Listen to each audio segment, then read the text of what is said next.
শীতের সময় সকালের টাইমটা হচ্ছে সবথেকে স্পেশাল এই টাইমে। চারিদিকে এত বেশি কুয়াশা হয় যার কারণে দেখতে অনেক বেশি ভালো লাগে। হ্যালো এভরিওয়ান, আসসালামু আলাইকুম।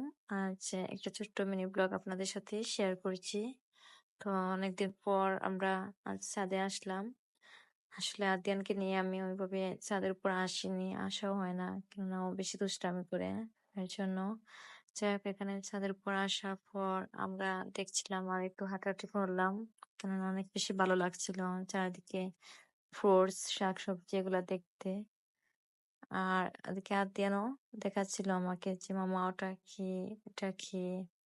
তো আমাকে জিজ্ঞেস করেছিল। যাই হোক, এদিকেও একটু শাকসবজি দেখছিলাম। তারপরে এই যে কমলার গাছটা, এখনো কমলাগুলো বড় হয়নি পুরোপুরি, তাই এগুলো নেওয়া হয়নি। আর এই গাছটা কি আসলে আমার নামও জানা